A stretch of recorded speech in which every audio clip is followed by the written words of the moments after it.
Allora, siamo sempre con Nicola Mazzonetto.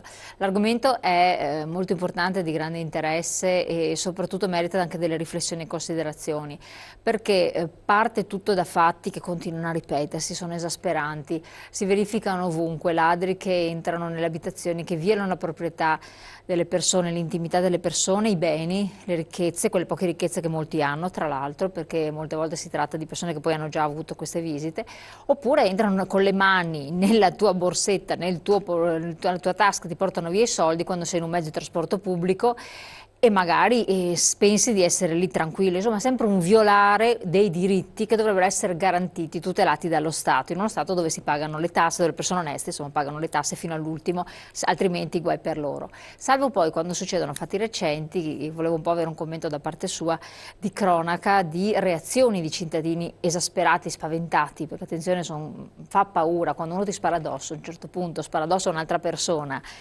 restare anche immobili se uno ha la possibilità di reagire diventa quasi una complicità. È questo che io dico, ma nel non sanzionare, non punire severamente l'autore di un reato, delinquente del genere, è quasi una forma di complicità o no, secondo lei? Quindi un po' una provocazione per capire, lei che rappresenta un'azienda importantissima che purtroppo Giocoforza è stata coinvolta.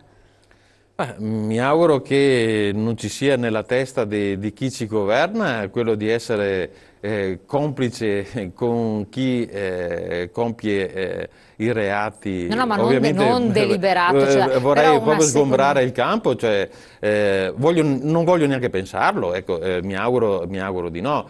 Anzi, sono sicuro di No, no, no. io non pensavo con deliberato, però il fatto che io non pretendo dai cittadini di non reagire in caso di aggressione, oppure dopo la pena, si concede una pena molto tenue, eccetera, diventa una forma di compiacenza con un sistema di delinquenza, perché si lascia ovviamente un margine di vuoto, no, di Ha intervento. fatto la storia, ha fatto cronaca, quella telefonata intercettata di albanesi che dicevano: "Bah, venite pure in Italia, che tanto qui abbiamo campo libero, poi nessuno ci Esatto, prende e esatto, se ci infatti. prende comunque la facciamo franca." Ma se questo non può essere il segnale che esce dall'Italia, cioè l'Italia non può essere una groviera, perché veramente, cioè, poi vabbè, diventa un buco nero, alla fine l'abbiamo finita, la finiamo lì. No, cioè, qui è chiaro che ci vuole una reazione forte. Una reazione che però non può essere quella del singolo cittadino, cioè non possiamo Esatto. pensare che l'Italia adotti quel modo di fare, di agire all'americana, in cui tutti quanti noi ci dobbiamo più o meno armare liberamente e poi per strada andiamo. Ma non esiste. Infatti. Cioè, noi cittadini non possiamo permetterci di andare via armati per sentirci sicuri. Sarebbe veramente una Cosa paradossale. degenerazione che non è tollerabile in uno Stato di diritto, in uno Stato come quello di un'Italia che vogliamo rispettare, ma vogliamo essere anche rispettati. Nel senso che se l'Italia ci garantisce, lo Stato ci garantisce determinati servizi, ce li deve dare, punto. Il singolo cittadino non deve farsi giustizia per conto proprio e se proprio, come ha detto anche il Santo Padre, poi prima o dopo magari uno schiaffone ti può anche arrivare, sì, uno schiaffone pure, però nel momento in cui mi è partito, perché comunque qualcuno mi ha toccato nel vivo, beh, poi non posso essere messo nelle condizioni di essere dalla parte del torto, cioè quindi di aver subito il danno e poi per avere reagito essere anche costretto a pagarmi l'avvocato, andare sotto E processo, questo è un altro. cioè, vuol dire, e passare per il delinquente vero. Cioè, veramente, stiamo veramente alla follia se questo messaggio dovesse passare. No, io voglio credere che questo Stato ci dà ancora delle certezze. E la certezza, una, è quella che la gente deve deve pensare a lavorare, deve sì, pensare a mantenere la famiglia, a fare figli, a fare quello che deve fare, ma non quello di andare fuori ed armarsi e, se succede, sparare. Cioè non esiste. Cioè, una cosa Ma del perché si dà genere poi la adito a dobbiamo dei finire. facinorosi di reagire poi in modo sconsiderato ovviamente, quindi questo è pericolosissimo.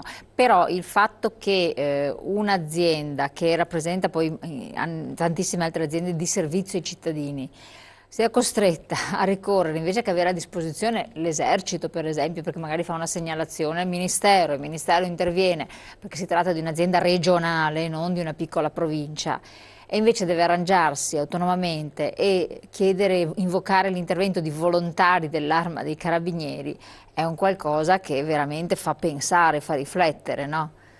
Sì, certo, Cioè, ci dovrebbe essere stata una reazione magari da parte di chi è di competenza, che prende in mano la situazione, che vi convochi e dica: ma cosa sta succedendo? Spiegateci bene, è solo un eccesso di zelo oppure veramente c'è un problema concreto? no, qui non siamo veramente affatto a un eccesso, perché siamo stati costretti e abbiamo trovato veramente le porte aperte dall'Associazione Nazionale dei Carabinieri, e mi auguro di trovare la porta aperta anche nell'organizzazione della Polizia, perché anche la Ah, Polizia quindi ha avete... una propria organizzazione di volontari che sono ex poliziotti o poliziotti comunque in congedo, che sono a disposizione. Mi auguro di allargare questa situazione anche alla Polizia. Perché? Perché le aziende erano già nelle condizioni, anzi avevano già assoldato le aziende e le società private di sicurezza. Ma non è possibile che negli autobus di infatti. linea continuino ad andare avanti, su e giù, persone con le armi. Non vogliamo le armi sui nostri mezzi. La gente deve sentirsi protetta senza vedere persone in divisa ed armate, e soprattutto che non portino delle divise, quelle ufficiali, cioè quelle, ripeto, quelle dei carabinieri e quelle della polizia. Carabinieri e polizia che devono avere le risorse adeguate da parte dello Stato per svolgere il loro servizio. Chiarissimo, sono arrivati dei messaggi intanto da parte di persone anziane che dicono che non possono più andare nell'autobus, che hanno paura, che si tengono sempre la borsetta, e poi il fatto che comunque queste persone non lasciano sedere. Sì, beh, la maleducazione poi, vabbè, a quella è difficile, No, ma perché perché cioè, magari...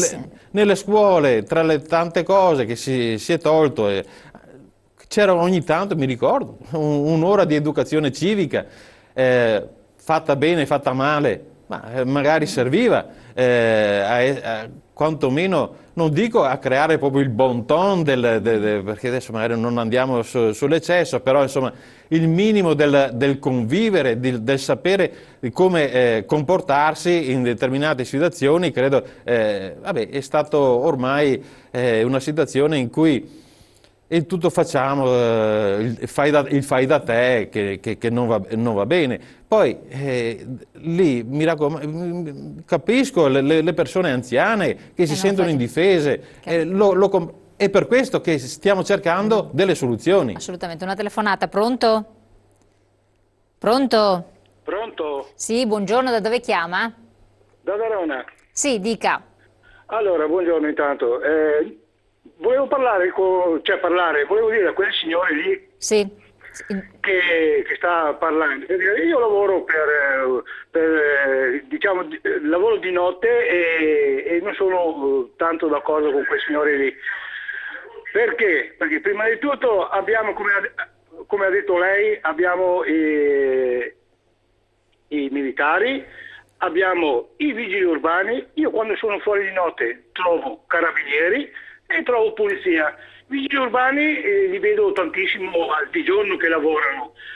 I militari che si potrebbero, e sono addestrati, come aveva detto quel signore prima, che noi non siamo tanto addestrati, che non è vero, Praticamente lui dice che c'è bisogno dello Stato. Lo Stato, ci sono anche i militari sono addestratissimi, non addestrati, addestratissimi ora, possono uscire anche loro di notte. E dopo dica a quel signore lì, che non so se ha mai provato a girare di notte, lavorare su un autobus non armato con delle persone armate per vedere come ci si comporta ai confronti di una persona che è armata col coltello o armato con qualsiasi altra cosa. Se mi può rispondere quel signore lì, comunque metta in moto anche il discorso vigili, che devono non fare solo le multe di giorno, ma devono lavorare spesso e di più di notte. Grazie. Grazie. Allora, il signore è il direttore di Confservizi Veneto, che è un'azienda, in due parole spieghi in modo che qualifica qual è, dopo rispondiamo anche alla domanda e poi anche ad alcune provocazioni che sono state per i messaggi. Sì, la Confservizi Veneto raggruppa tutte le imprese pubbliche di servizi e tra questi servizi c'è i servizi del trasporto pubblico locale. Rispondo alla domanda, anche se francamente io non ho mai detto che le forze di polizia attuali non sono ben addestrate, ma figuriamoci. Allora, parliamoci francamente, cioè, prima di essere stato direttore della Confservizi ho vestito anche la divisa dell'Arma dei Carabinieri, quindi figuriamoci se io mi permetto di parlare male della funzione delle forze di polizia, ma figuriamoci. Anzi, questo qui forse mi ha agevolato nel creare questo rapporto con l'Associazione Nazionale dei Carabinieri. Io ho detto invece ed è un dato di fatto palese, che lo Stato sta tagliando i fondi alle forze di polizia, sta tagliando i fondi alla polizia, ai carabinieri, alle guardie di finanza. E questo che cosa comporta? Comporta che le pattuglie sono sempre meno, hanno meno mezzi, hanno meno strumenti che invece dovrebbero avere. E se mi permette, non dovrebbero essere impiegati per mettere in sicurezza i mezzi di trasporto pubblico locale, che dovrebbero funzionare regolarmente così come sono, ma dovrebbero fare ben altri mestieri. Vengono quindi distratte delle forze che invece andrebbero impiegate in altre situazioni.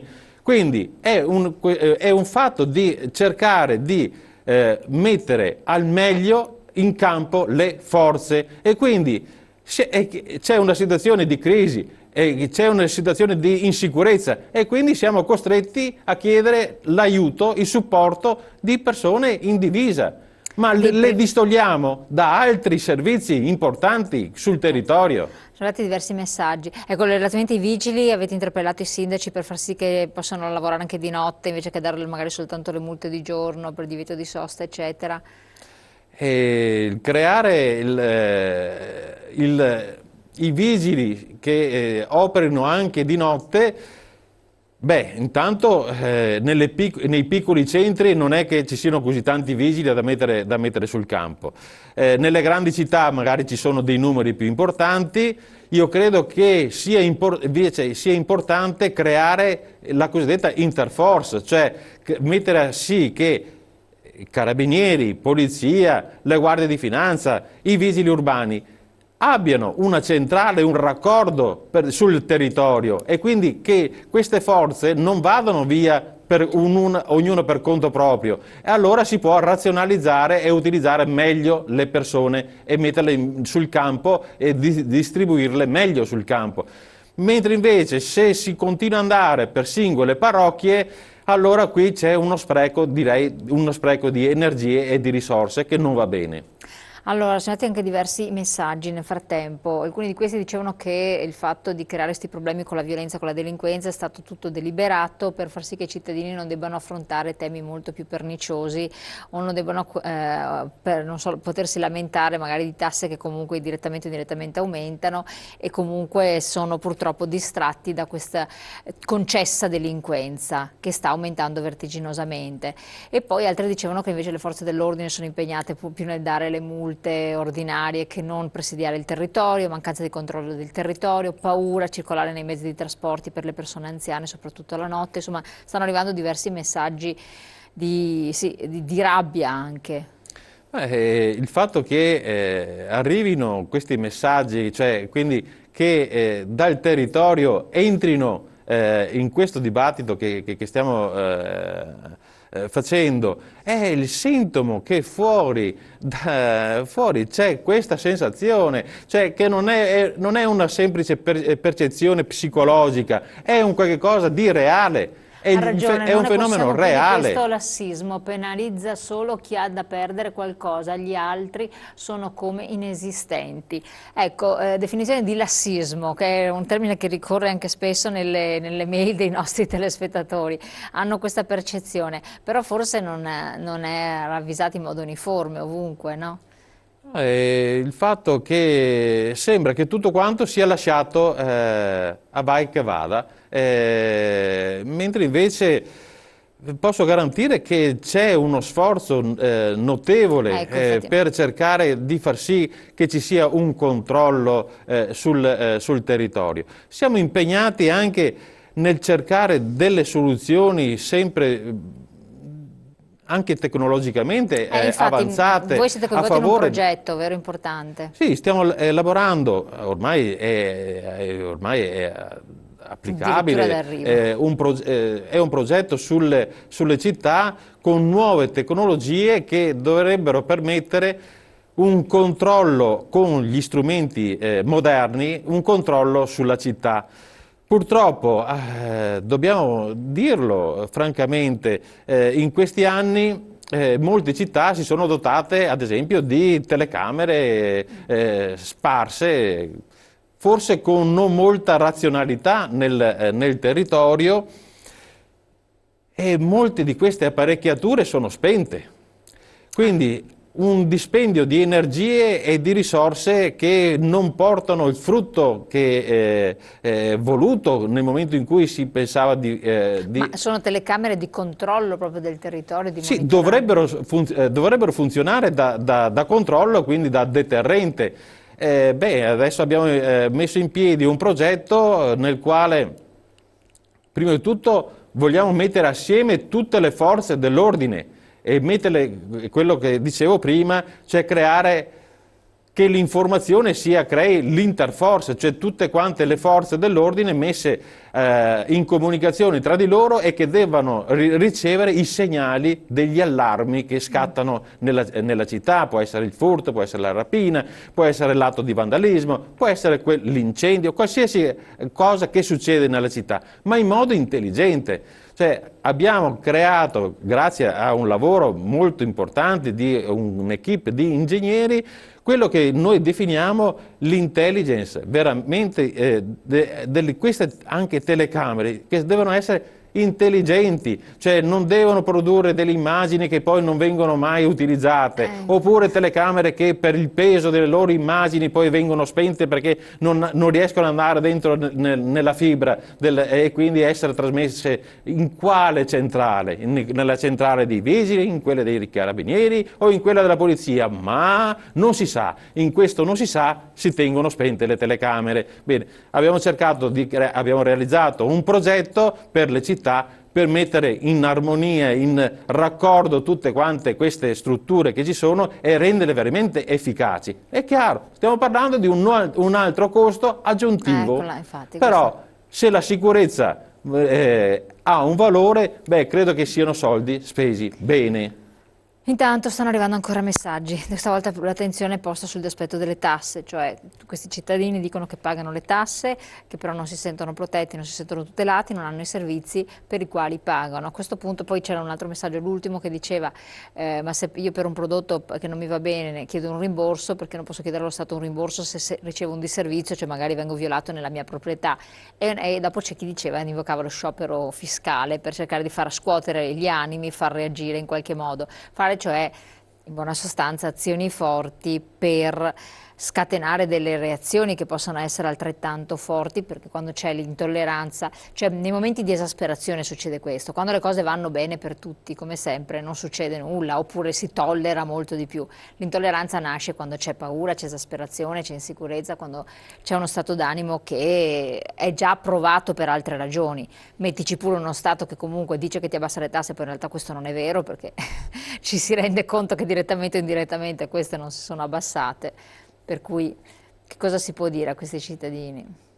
Sì, è Pensate che inevitabile Renzi che... ascolti le vostre trasmissioni, non ascolta solo il bilancio, no, ascolta solo il bilancio delle tasse.